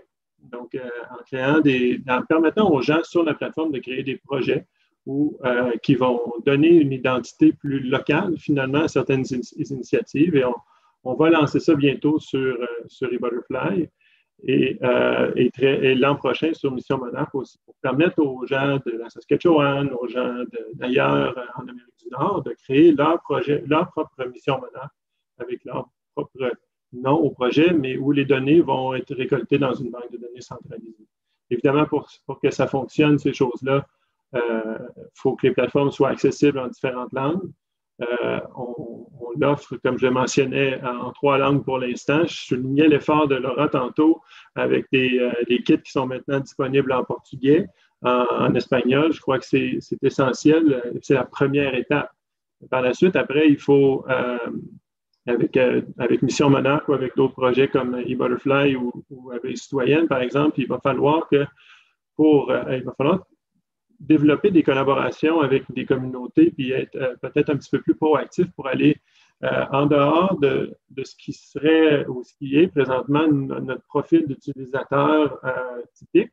Chez Mission Monarque, c'est la famille, c'est les groupes scolaires, par exemple, et chez eButterfly, le projet eButterfly, par exemple, lui fait appel à des gens qui s'intéressaient déjà aux papillons Mais là, nous, on voulait leur offrir une valeur ajoutée en consolidant leurs données, puis en les encourageant, exactement comme eBird, en fait, là, à avoir un endroit où ils pourraient déposer leur information, puis une source d'information aussi pour qu'ils puissent trouver les prochains papillons qu'ils peuvent trouver et ces choses-là. Et le profil de nos participants est souvent des gens blancs à la retraite, assez bien nantis, qui ont les moyens de se permettre ça. Donc, on travaille de plus en plus pour prêcher la bonne parole auprès de d'autres communautés. On va bientôt donner des webinaires en espagnol, on va les donner en français. Et tous ces outils-là vont nous aider. On va bientôt aussi, plus régionalement, là, à Montréal, commencer des efforts pour travailler avec des milieux défavorisés, avec des gens qui ont aussi des difficultés, des troubles quelconques là, qui pourraient contribuer et utiliser cette science participative-là pour, en fait,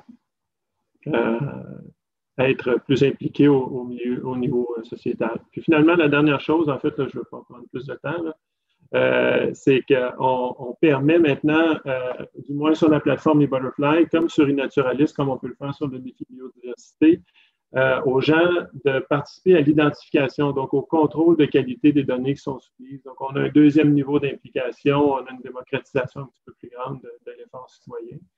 Et c'est là où on est rendu présentement, mais on est de plus en plus sensible aux notions justement d'accessibilité, d'équité, diversité, inclusion. Et je crois que ça va uniquement rendre nos projets, nos initiatives autrement plus riches et plus fortes avec le temps. Merci beaucoup. Merci. Je me permets une question qui va faire peut-être le pont avec ce qui était discuté un petit peu plus tôt dans le colloque, puis un pont avec l'EDI. Je crois que tout à l'heure, c'est M. Belland qui avait mentionné que, bon, il y avait certains problèmes d'accessibilité à Internet haute vitesse par certaines tranches de la population. Puis là, j'ai remarqué que Maxime et Laura parlaient beaucoup de plateformes, d'applications web. Est-ce que vous commencez à réfléchir à une façon de peut-être démocratiser l'accès de vos outils dans des moyens où est-ce que les gens qui n'ont peut-être pas accès à Internet haute vitesse, du moins pour le moment, pourraient eux aussi participer à ce genre de projet-là? Oui, je peux peut-être commencer. On offre dans tous les test kits juste un petit bloc-notes où tout le monde peut écrire toute l'information. Comme ça, ils n'ont pas besoin d'avoir un téléphone intelligent quand ils vont prendre leurs mesures, puis ils peuvent juste les écrire. Après ça, s'ils veulent partager l'information, ils peuvent aller le mettre sur l'ordinateur. Pas besoin d'avoir haute vitesse pour se connecter à la plateforme, puis partager l'information. Puis aussi, sur l'application téléphone, on a un mode offline, hors ligne. Donc, pas besoin d'avoir accès au 3G ou je ne sais pas qu'est-ce qu'il y a là maintenant quand on est proche de l'eau. Comme ça, une fois que tu arrives chez toi, si jamais tu as l'Internet puis tu peux te connecter, là, tu peux tout de suite télécharger ton information. Donc, c'est les deux moyens qu'on a pour essayer de remédier ça pour l'instant. C'est une super bonne question, Julie. Pas plus tard que la semaine dernière, en fait, lors d'un webinaire, on avait une participante de longue date qui nous soulignait que particulièrement la plateforme eButterfly était très lourde. Et c'est quelque chose qui nous avait échappé par le passé parce qu'on n'avait pas souvent eu d'observation de ce type-là de la part de nos participants. Et dès le lendemain, on était en train d'évaluer des façons d'alléger la bande passante sur la plateforme pour y faciliter son accès justement en zone rurale et tout ça. Et comme Laura le mentionnait, sur Mission Monarque, on offre déjà les feuilles pour faire les suivis puis saisir les données au retour. Et en général, chez les observateurs de papillons, comme les observateurs d'oiseaux, il y a plusieurs personnes qui vont, s'ils ne font pas la soumission en ligne avec leur application mobile, vont le faire au retour. Ils vont prendre en note toutes les observations, date et heure, lieu et tout ça, et faire la soumission quand ils vont retourner à la maison. Mais déjà, le défi, même pour certaines personnes, c'est en milieu rural, même s'ils sont à la maison en basse vitesse, télécharger les photos, télécharger ces trucs-là, même des fois naviguer le site est un peu lourd et donne l'impression d'une perte de temps. Je ne sais pas, Bibiana, si tu veux rebondir là-dessus ou si tu as des questions, vu que c'est toi l'experte EDI, questions, commentaires, je te céderai la parole. Non, je pense que c'est intéressant de réfléchir à ça parce que comme Maxime le disait, on n'y pense pas nécessairement. Ce n'est pas la première chose qu'on va penser, mais effectivement, même si on prétend que tout le monde a Internet, ce n'est pas le cas. Vous l'avez vu avec le début de la COVID, là, il y avait des jeunes qui n'avaient même pas accès à Internet. Puis je ne sais pas si vous avez eu dans la une des journaux, mais il y avait des jeunes qui s'étaient placés devant une bibliothèque municipale pour pouvoir avoir accès à Internet. Mais peut-être ça aussi, c'est de voir comment, avec les bibliothèques, si la personne n'a pas Internet, comment elle pourrait aller utiliser des installations peut-être gouvernementales ou publiques pour les accommoder parce que effectivement, puis des téléphones intelligents, oui, on en voit de plus en plus, presque tout le monde en a, mais il y a toujours des personnes qui ne l'ont pas. Puis c'est aussi de la question de, pas nécessairement socio-économique qui est importante, mais aussi l'âge.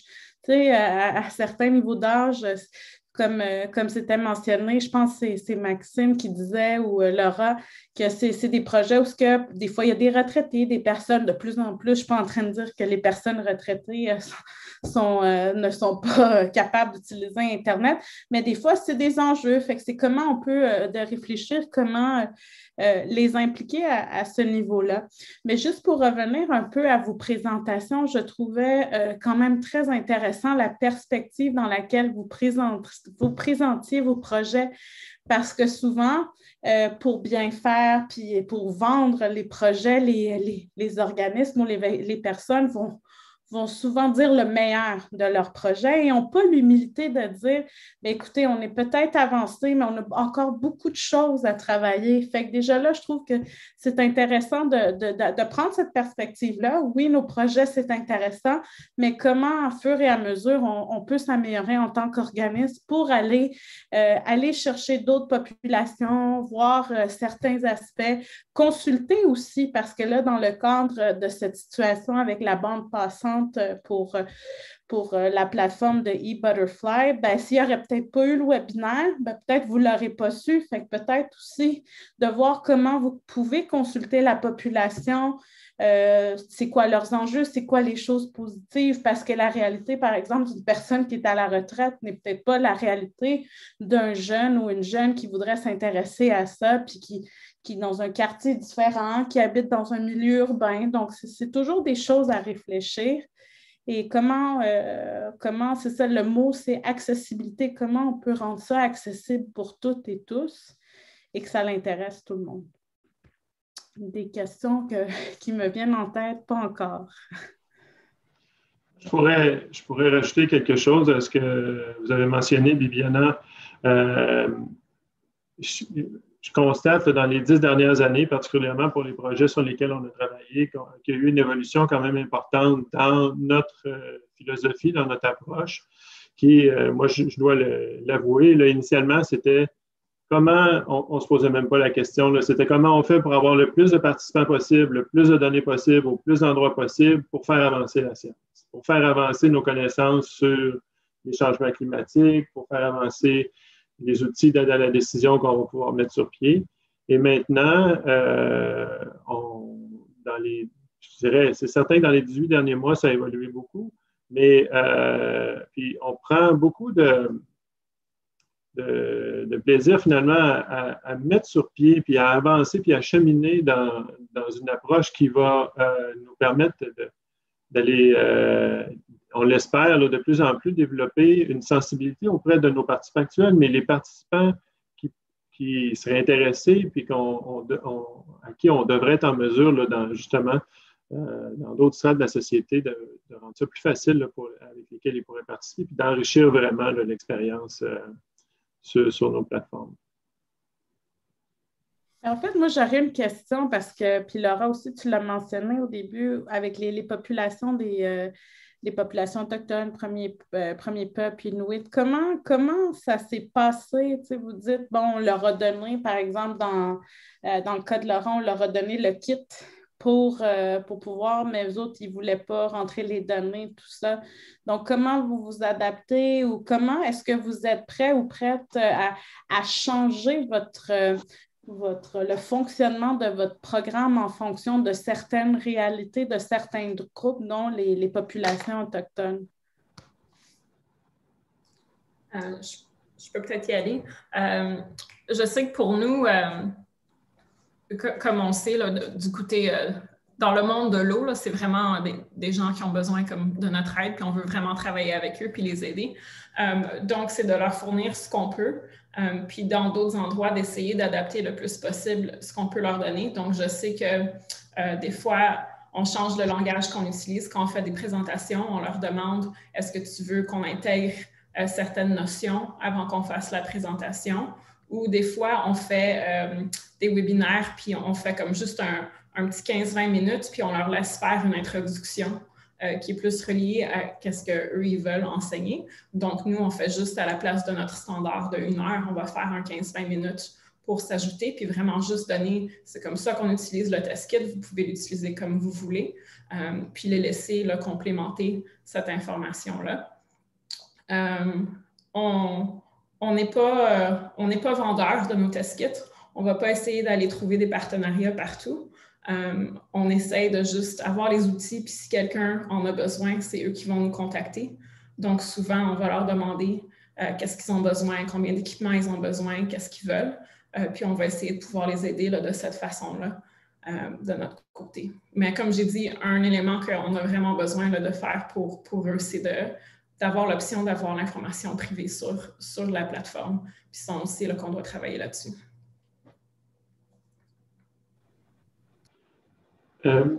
La question, Bibiana, c'est un exemple parfait de ce que je mentionnais tantôt.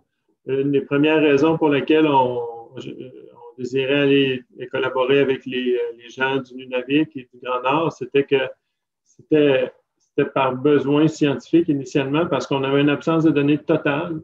On n'avait aucune ressource pour y aller, puis on s'est dit, on va collaborer avec eux, on va contacter des gens dans les différentes communautés pour qu'ils participent au monitoring, puis qu'ils reversent les données dans la banque de données, à ce moment-là, c'était eButterfly. Et l'intention initiale était très, très, très, c'était directement du Sud, là, sans prendre en préoccupation les enjeux, les défis et les désirs de ces gens-là par rapport à leur compréhension de la réalité de l'impact des changements climatiques sur eux.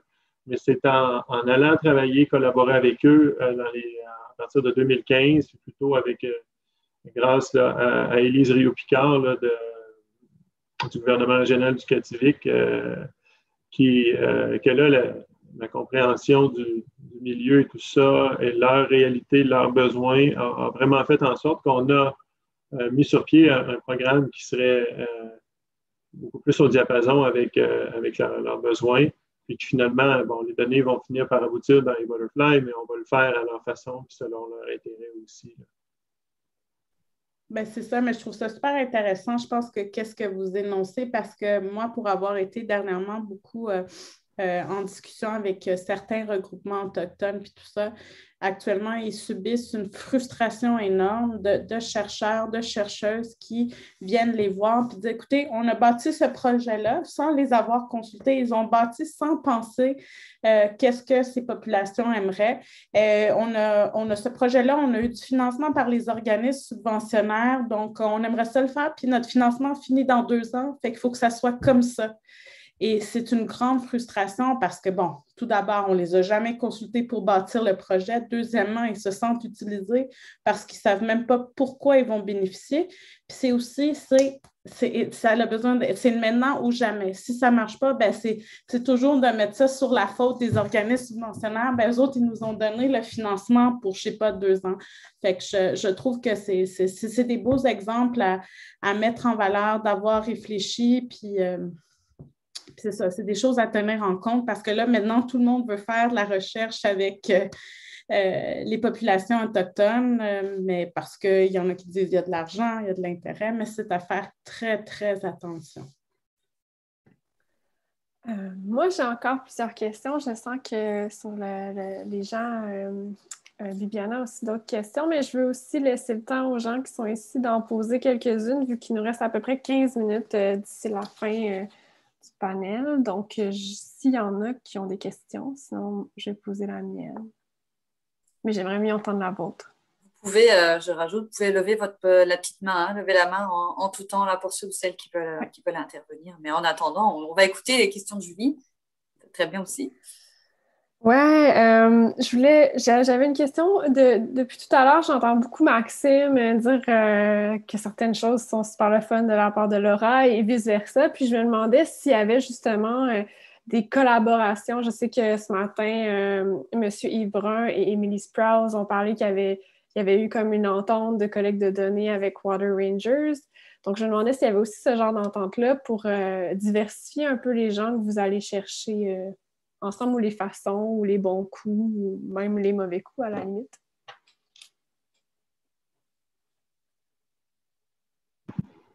Qui répond? Là, c'était pas une question piège, hein? Non.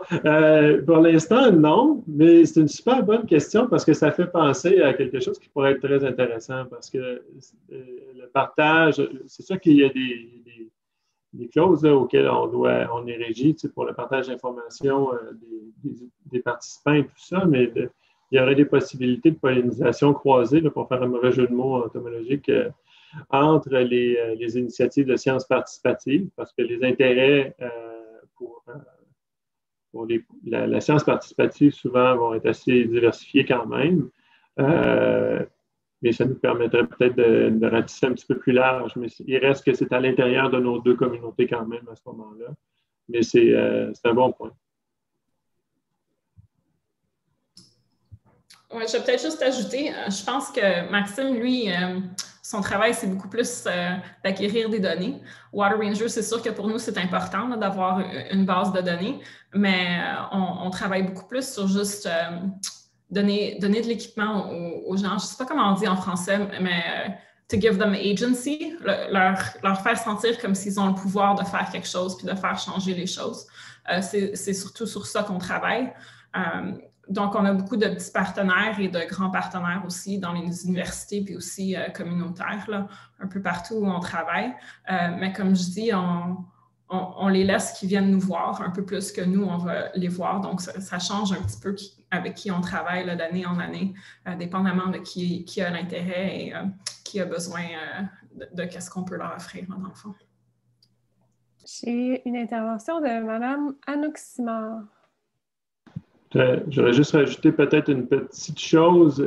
C'est sûr que le volet acquisition de données est important, mais au musée, on a quand même une division programmation et programme public qui est associée à chacun des projets, qui s'assure qu'on offre des outils éducatifs là, quand même assez détaillés pour chacun des projets. C'est l'essentiel. Le programme des Sentinelles, l'objectif ultime, c'est que des entomologistes Nunavimut existe plus tard. Le côté de Mission Monarque, c'est pour introduire les jeunes, les familles et les gens à la science. Donc, le côté pédagogique est quand même assez important aussi. Oui, mais j'avais une question. Si vous avez des exemples de mesures de conservation concrètes qui avaient découlé un peu de vos programmes ou des suivis que vous aviez faits, soit avec des communautés en particulier ou avec des municipalités. Donc, les données récoltées avaient permis vraiment de donner de la protection, des mesures de gestion différentes.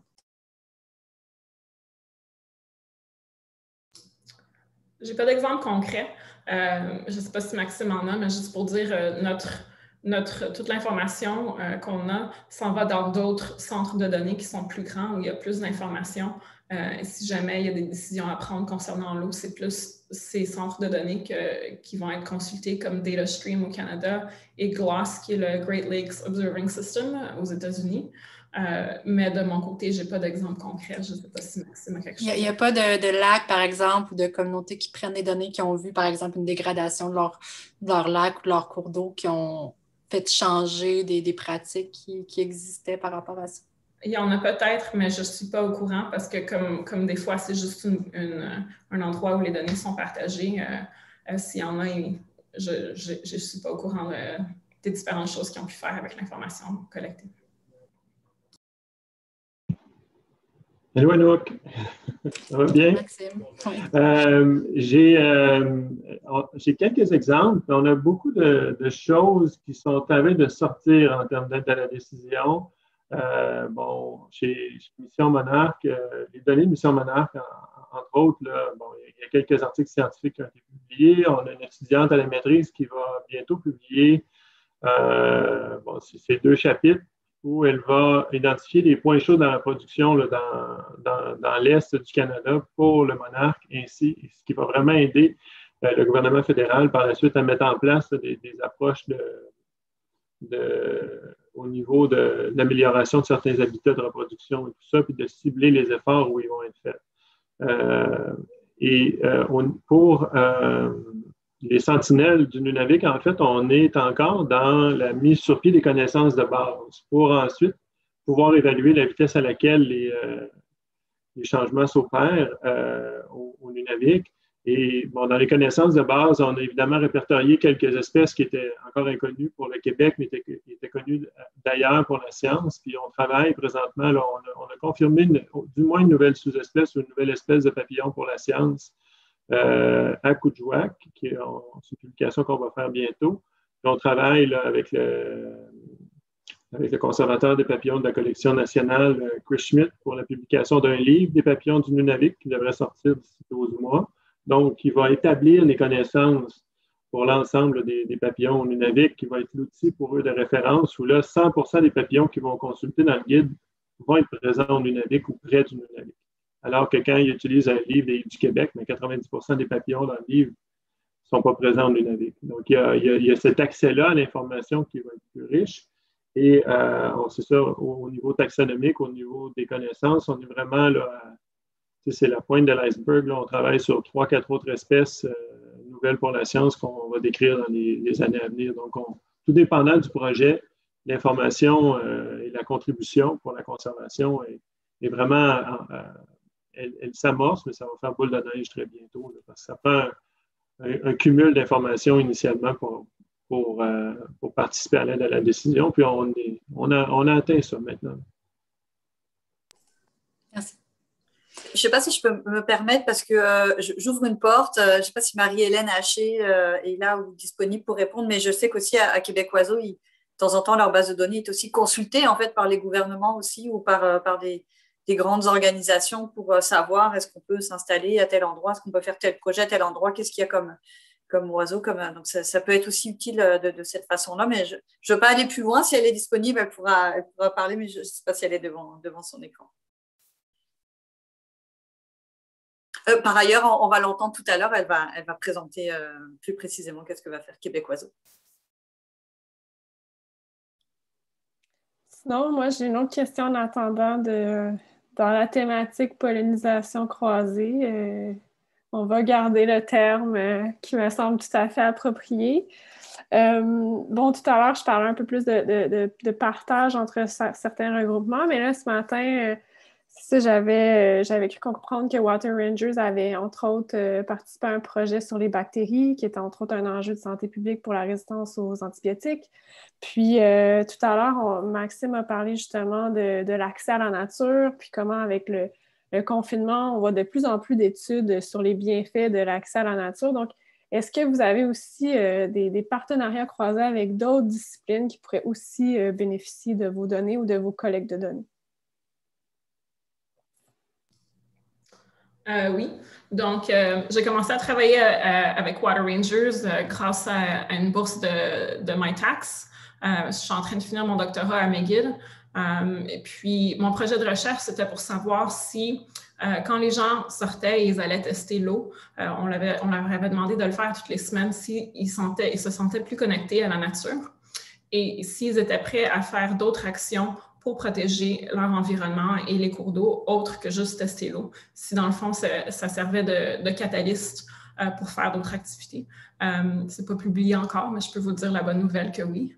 Les gens qui testaient à toutes les semaines, ils voulaient faire plus d'actions pour protéger les cours d'eau. C'est aussi un partenariat avec l'Université Carleton, avec le Happiness Lab. Eux, ils ont plusieurs années d'informations qui ont été collectées sur les gens qui testent là, avec nous. Puis, ils font beaucoup de recherches là-dessus aussi. Donc, ça, c'est un bon exemple de différents projets de recherche.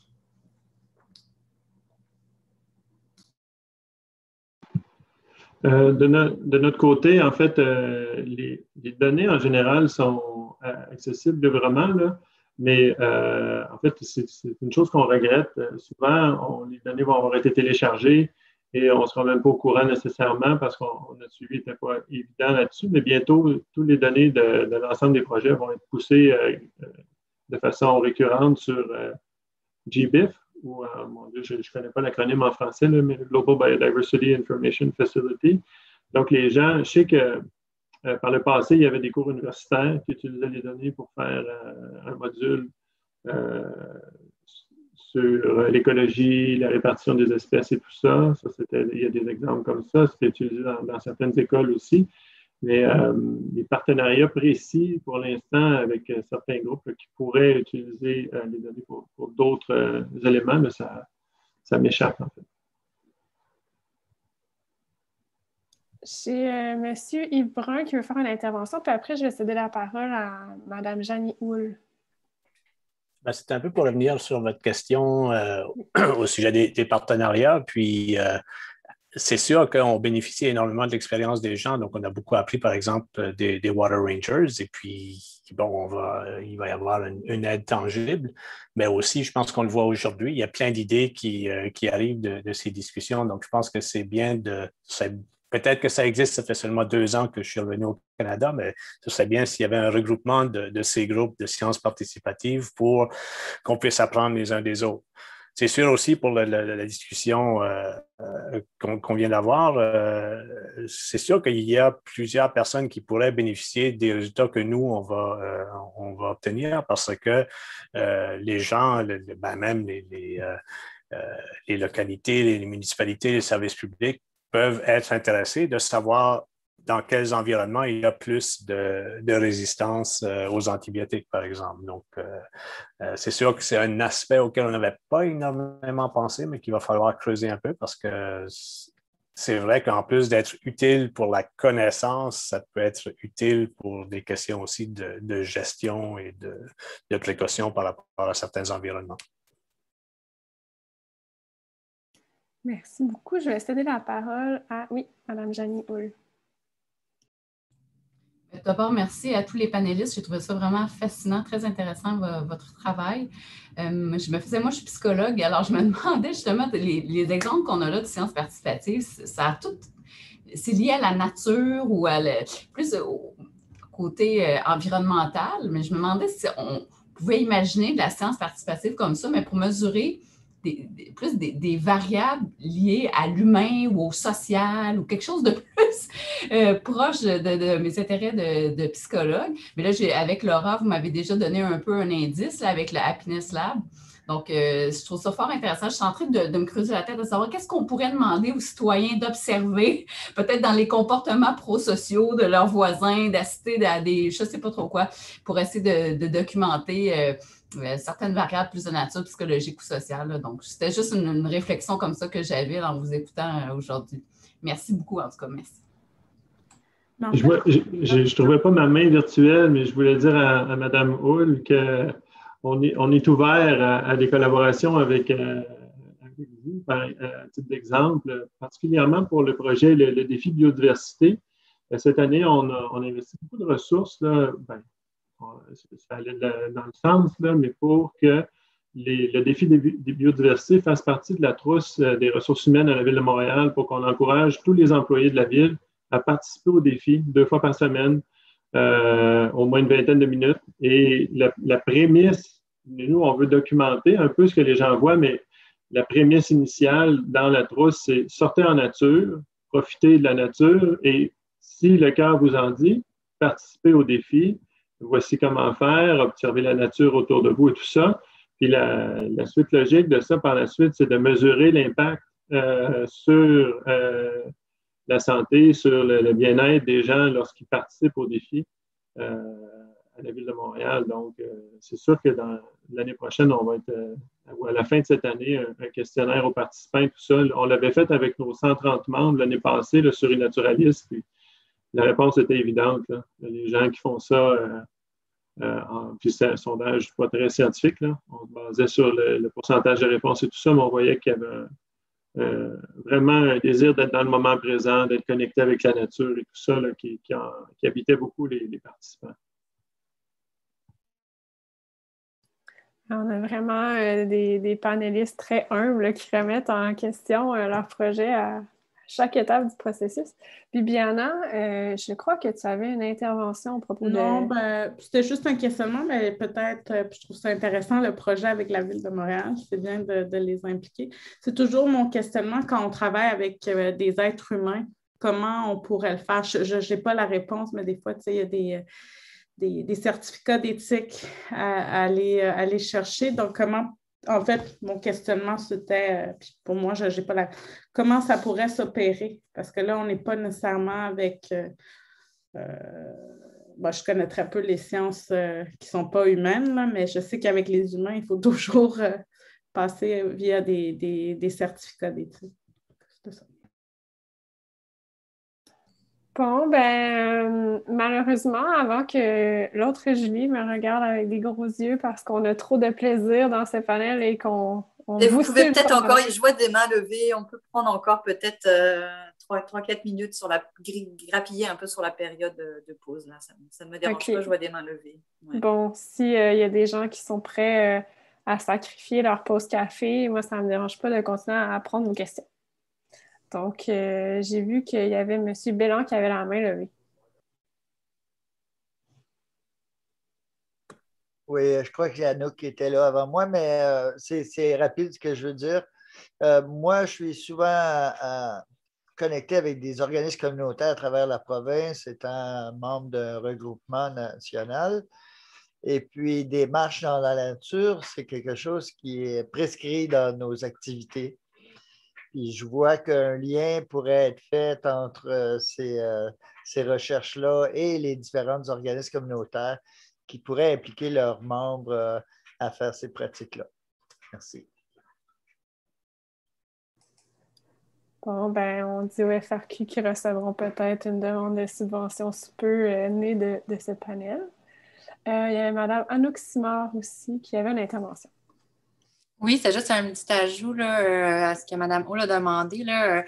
Donc, ça, moi, je travaille au niveau des chauves-souris, puis je sais qu'il y a eu beaucoup de projets là, avec la psychologie en lien avec les craintes puis les perceptions là, dans la littérature. Fait que je pense qu'il y a un bon lien de mêler ces éléments-là. Mais il y a des espèces qui sont craintes, entre autres, et des fois, ça vient chercher justement le côté psychologique là, des gens. Fait que c'est des éléments, des fois, qui peuvent se rejoindre, mais je pense qu'il peut y en avoir tout simplement des questions participatives sur les impressions que les gens ont en général sur différents sujets.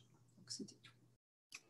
Ah, ces chauves-souris, ces êtres tellement cool et tellement méconnus et craints, mais j'imagine que c'est Mme Anouk Simard, la spécialiste. Je laisserais peut-être à Bibiana un petit mot de la fin sur peut-être, là, je sens qu'on parle beaucoup de futurs projets, peut-être si vous pouvez nous laisser avec quelques mots de la fin là, de choses à ne pas laisser dans notre angle mort en question EDI pour l'élaboration des futurs projets de recherche ou les projets de recherche en cours. Bon, je peux faire peut-être un peu un résumé de qu'est-ce qui m'a apparu important en EDI, mais bon, merci pour l'honneur, mais je pense que tout le monde aurait pu en parler. Je pense que la notion d'accessibilité est revenue beaucoup. C'est vraiment de l'en tenir en tête, comment on peut aller chercher différentes populations. Ça, c'est quand même très, très important. L'humilité de toujours vouloir avancer, de reconnaître qu'on n'est pas parfait et trouver des moyens de se questionner, de consulter aussi à l'extérieur de nos organisations. C'est quelque chose qui est toujours intéressant. Puis les gens aussi, quand on les consulte, vont se sentir davantage impliqués. Donc, c'est ça l'inclusion. Donc, c'est vraiment cet aspect d'inclusion-là. quand on bâtit des projets, oui, c'est pour, mais aussi par les personnes qui vont participer. Notamment, on a beaucoup parlé des peuples autochtones, donc c'est des choses à tenir en tête. Mais je pense qu'avant tout, comment ce panel, je vois comment il se terminerait, c'est la collaboration. C'est qu'il y a différentes collaborations qui émergent, autant de différentes disciplines. La diversité, c'est différentes disciplines. On a parlé de ressources humaines, on a parlé de psychologie, on a parlé de travaux, de projets avec des papillons, avec des questions d'eau, avec des chauves-souris, des oiseaux. Donc, souvent, on ne se sent pas interpellé. Puis c'était un peu ça quand on a eu notre première rencontre. Personne n'était sûr dans quoi s'embarquer. Puis au fond, ben, c'est ça, tu sais, l'EDI, souvent, c'est la collaboration. Comment on peut collaborer de différentes perspectives ensemble. Donc, j'espère que, ben, au fond, ces collaborations vont continuer et vont émerger avec différents centres de recherche, mais aussi groupes dans la société. C'est vraiment ça qui m'apparaît le plus important lorsqu'on parle des questions d'équité, diversité et inclusion. Merci beaucoup, Bibiana. Je veux aussi remercier Maxime et Laura. Je vous laisserai peut-être 1 minute à 2 pour dire un mot de la fin si vous avez quelque chose à rajouter. Non? Oui? Je vais y aller. Je peux juste dire merci. J'ai appris beaucoup de tout le monde là, sur le panel aujourd'hui, puis j'ai aimé toutes les conversations qu'on a eues, puis j'ai marqué quelques noms en notes. Je vais peut-être contacter quelques personnes là, pour parler de projets collaboratifs. Donc, merci. La même chose pour moi. Merci beaucoup à tout le monde. Je trouve qu'on sort tout le temps grandi de ces discussions-là. Même la discussion préparatoire qu'on avait eue pour le colloque on avait déjà commencé à mettre des choses en place dans nos projets par la suite et à y réfléchir plus de façon détaillée. Donc, c'est très apprécié d'avoir pensé à nous. Merci beaucoup et au plaisir. Merci beaucoup, Julie, d'avoir organisé ça. Merci beaucoup de m'avoir fait confiance, Julie, pour animer ce panel-là. Et merci à tous ceux et celles qui nous ont écoutés pendant cette heure et demie-là. Merci aussi à ceux et celles qui ont posé des questions intéressantes. Puis, écoutez, je serais grandement heureuse de voir que peut-être un projet de recherche naîtrait de ça l'an prochain ou peut-être même une grande association de sciences participatives. Ah là là, oui, c'est dans l'air, hein. Communauté de pratique, association, on a envie de... Oui, tout à fait. C'est des réflexions en cours très intéressantes. Merci beaucoup, Julie, pour cette animation-là. Écoutez, on va se prendre une bonne dizaine de minutes de pause. On va se retrouver à 15h. Alors, on va avoir 3 présentations, des projets coup de cœur de sciences participatives qu'on a eu là. C'était sciences et pandémie, sciences et politique publique, je dirais, puis sciences et jeux vidéo. Donc, on va vraiment aller dans des nouvelles façons un peu de penser les sciences participatives. Alors, on se retrouve dans 10 minutes. À tout de suite.